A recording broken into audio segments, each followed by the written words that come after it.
सभी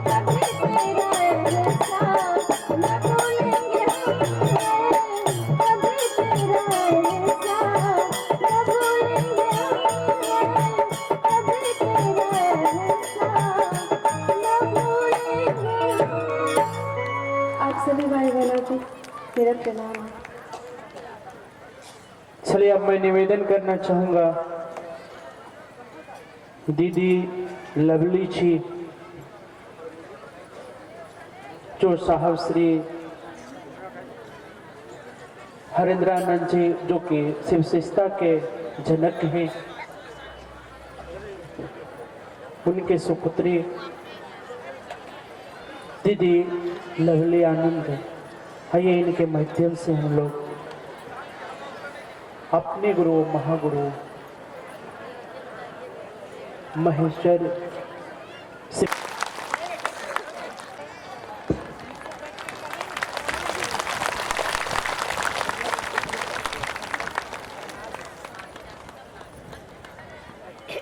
हुए हैं महादेव की बात करने के लिए। ऐसे आपकी विरासत बहुत पुरानी है, जैन मुनियों की धरती है ये।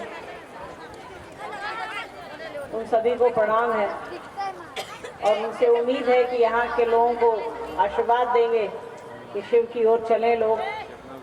ये ज्ञान की धरती है, महावीर और बुद्ध ने तो ज्ञान ही बांटा है इस धरती को।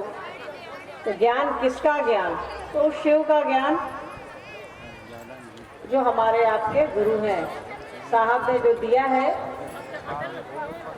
उस ज्ञान की बात करने को हम आप यहाँ इकट्ठे हुए हैं। दीदी माँ ने जो हमको और आपको दिया है उसकी बात करने को इकट्ठे हुए हैं। ये कोई बाहर से नहीं आए हैं, ये सनातन है। उस शिव की बात हो रही है जो हमारे आपके घरों में दिखते हैं, पूछते हैं हम आप उनको तस्वीर के रूप में, कभी मूर्ति के रूप में, कभी शिवलिंग के रूप में। आपके बगल में देवघर है, बाबा बैद्यनाथ धाम, वहां जाते हैं हम आप, कांवर लेकर के जाते हैं, जल चढ़ाने जाते हैं। कभी बेटा मांगते हैं, कभी बेटी मांगते हैं, कभी धन संपत्ति मांगते हैं, धन ऐश्वर्य मांगते हैं, घर द्वार मांगते हैं, सब कुछ मांगते हैं उनसे। वो सब कुछ देते भी हैं और उनसे ज्ञान नहीं मांगते। वो ज्ञान के भी अधिपति, जैसे हर चीज उनके पास है, क्योंकि वो धरती के मालिक है, सृष्टि करता है, सृष्टि उनकी है, तो वो ज्ञान के भी मालिक हैं। तो उनसे साहब ने कहा कि दया मांगिए, दया ही ज्ञान है, उनसे अपना एक संबंध बनाइए। इसी ज्ञान की बात साहब ने करी कि भाई शिव गुरु हैं तो ज्ञान देंगे ना, गुरु तो ज्ञान ही देंगी ना। तो उनसे अपना संबंध बनाने के लिए साहब ने कहा, इसके लिए उन्होंने 3 सूत्र दिए। सूत्र समझते हैं ना, 3 धागा जिससे पिरो एक माला, हम लोग महिलाएं ज्यादा है यहाँ माला पहनते हैं, तो उसमें उसको कहते हैं ना कि एक दाना से दूसरा दाना, दूसरा दाना से तीसरा दाना। तो एक धागे में पिरो करके साहब हमको और आपको दिए हैं, जिसमें पहला है अपने गुरु से दया मांगना, उनसे संबंध बनाइए कि हे शिव आप मेरे गुरु हैं। अभी बोलू भैया कह रहे थे ना कि मेरा, मेरी चप्पल, मेरा सामान, मेरा मोबाइल, मेरा घर, मेरे बच्चे, मेरा परिवार, सब में मेरा लगा है ना। तो साहब ने कहा कि मेरा ही सबसे जरूरी है। जैसे आप किसी को अपना समझते हैं, किसी को अपना कहने लगते हैं, अपना बुझने लगते हैं, तो आपके दिलो दिमाग में उसका प्रभाव पड़ने लगता है। उसके दुख से आप दुखी हो जाते हैं, उसके सुख से आप सुखी हो जाते हैं। जिसको भी आप अपना समझते हैं उसका प्रभाव हमारे आपके मन पर, उसका असर पड़ने लगता है। तो साहब ने कहा कि शिव को अपना समझिए, उनसे दया की याचना करिए, उनकी दया के आश्रय में रहिए। आश्रय मतलब उनकी दया के पास रहिए। कैसे रहिएगा? शरीर का तो अपना विज्ञान है, यहाँ हम आप बैठे हैं तो मन कहीं और है, तो मन से रहना है। तो महादेव को कहना है कि हे महादेव आप मेरे गुरु हैं, हम आपके शिष्य हैं। शिष्य कहिए, चेला कहिए, जो कहना है कहिए, विद्यार्थी कहिए, छात्र कहिए। तो महादेव को कहना है कि हे महादेव आप मेरे गुरु हैं, हम आपके शिष्य हैं, चेला हैं, हम पर दया कर दीजिए। अब जिस जुबान में कहनी है, मन ही मन कहना है। साहब ने तो इतना आसान कर दिया है कि कोई मेहनतें नहीं करनी है। यही एक विधा है जहाँ कुछ भी करने की जरूरत नहीं है। 3 सूत्र दिखते हैं कि किए जा रहे हैं, पर वो किया नहीं जाता, अपने आप हो जाता है, क्योंकि उसका विज्ञान। आदमी मत समझिएगा, आदमी मतलब दोनों आते हैं, स्त्री और पुरुष। इंसान मतलब दोनों आते हैं, स्त्री और पुरुष, औरत और मर्द दोनों ही उसमें रहते हैं। तो ये समझने की जरूरत है कि साहब ने दिल से दिल को जोड़ने की बात कही है, साहब ने संबंध बनाने की बात कही है। संबंध बनाइए अपने गुरु से कि हे शिव आप मेरे गुरु हैं, मैं आपका शिष्य हूँ, मुझे शिष्य पर दया कर। बस इतना ही कहना है और कुछ नहीं कहना है। इतना कर लीजिएगा सारा काम हो जाएगा। जिससे हमको और आपको प्रेम हो जाता है उसकी बड़ाई तो हम आप अपने कर लेते हैं। 2 दिन पहले किसी की शादी हुई रहती है, जब वो लड़की अपने मायके लौटती है 3 दिन बाद तो तुरंत पति का बड़ाई करने लगती है।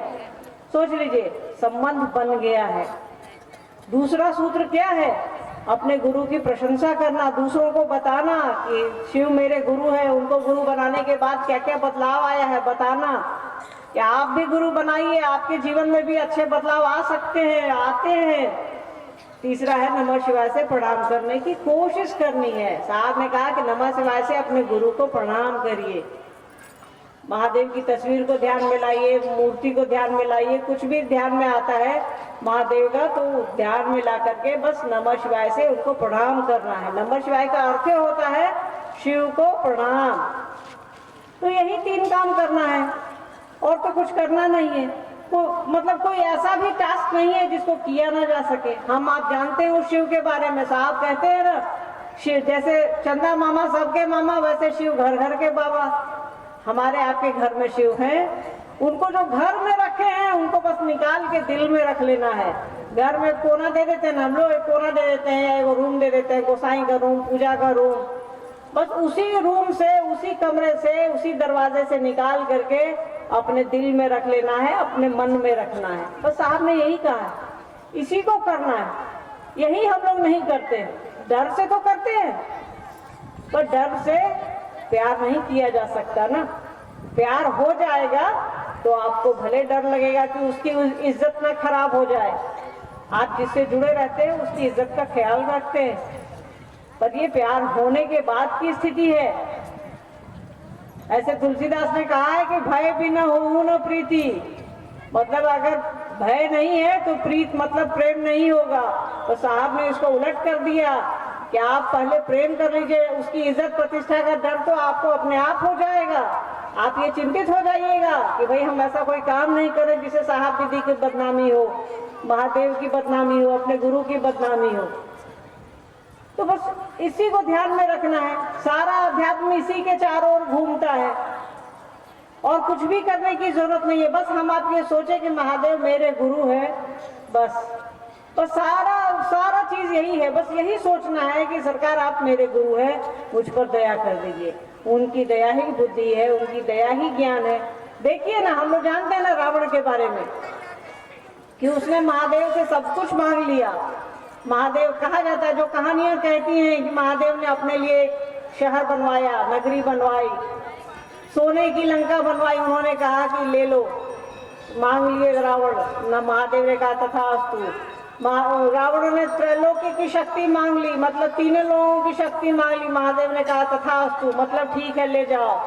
पर रावण ने ज्ञान नहीं मांगा, समझ नहीं मांगी, बुद्धि नहीं मांगी, और देखिए रावण ने सीता का हरण कर लिया। और आज भी हम हजारों हजार साल पहले की ये घटना है, ये कहानी है। आज भी हर साल हम आप रावण को जलाते हैं। किस लिए जलाते हैं? कि उन्होंने एक स्त्री का हरण कर लिया, क्योंकि उनके पास ज्ञान नहीं था। जब बुद्धि रहती, ज्ञान रहती तो ऐसा नहीं करते। आदमी ज्ञान के लिए सबसे पहले आदमी को सोचना चाहिए, समझ के लिए सोचना चाहिए। तो साहब ने कहा कि शिव से बड़ा कोई गुरु नहीं है, वो गुरुओं के गुरु हैं, सदगुरुओं के गुरु हैं, गुराधिपति हैं। जगत में उनसे बड़ा कोई गुरु नहीं है। समझिए, आपके गांव में, आपके इस छोटे से पंचायत में या परिषद में जो सबसे अच्छा स्कूल होगा सिकंदरा का या यहाँ का, आप सोचते होंगे कि मेरे बच्चे उसमें पढ़ें। तो वैसे ही शिव से बड़ा कोई स्कूल नहीं है, शिव से बड़ा कोई गुरु नहीं है। तो साहब ने इसके लिए आसान सा 3 रास्ता बताया, जो हम आप जानते हैं कि 3 रास्ते क्या है। उसी 3 सूत्रों को करते हुए तो हम आप यहाँ इकट्ठा हुए हैं ना, इसके अलावा तो इकट्ठा नहीं हुए हैं। और साहब हैं, साहब धरती पर है, दीदी माँ है, हमको और आपको शिव की ओर ले चलने के लिए उन्होंने कहा है आओ चले शिव की ओर। तो साहब दीदी को पकड़े पकड़े चलना है शिव की ओर। वो कहीं नहीं ले जा रहे हैं आपको, शिव की ओर ले जा रहे हैं। हम आपको दुकान ले जा सकते हैं, हाट ले जा सकते हैं, कहीं और ले जा सकते हैं, तो साहब और दीदी माँ आपको मात्र शिव की ओर ले जाएंगे। उनके जीवन का एकमात्र उद्देश्य है कि हम आप शिव की ओर चले, ये पूरी सृष्टि शिव की परिधि में रहे, उनकी दया की परिधि में रहे, उनका एकमात्र काम यही है। तो यही करते रहना, बस महादेव को पकड़े रहना है।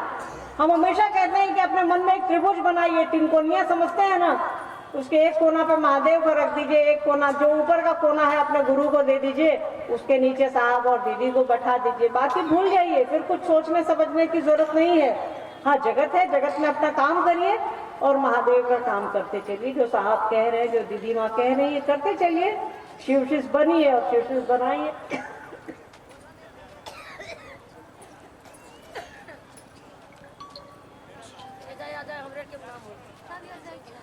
बस यही एक छोटा सा काम है। लगता है कि काम है, ये भी काम नहीं है। सोच सकते हैं कि घर से निकलना है, आपको निकलने की भी आवश्यकता नहीं है। कोरोना जब आया था 4 साल पहले, तो हम आप कहाँ घर से निकले थे? तो क्या महादेव छूट गए हमसे और आपसे? नहीं छूटते। जब मन से पकड़ लीजिएगा तो वो नहीं छूटेंगे, जब दिल से पकड़ लीजिएगा कि सरकार आप मेरे गुरु हैं, तो वो नहीं छूटेंगे। और ये दुनिया है, चीजें आती जाती रहती है, कई बार मन भ्रमित हो सकता है, इधर उधर भटक जाता है, पर जिससे आप प्रेम करते हैं उसको नहीं छोड़ते हैं। बच्चों से प्रेम होता है, हम आप लाख विपत्ति आए बच्चों को नहीं छोड़ते हैं, अपनों को नहीं छोड़ते हैं, पर महादेव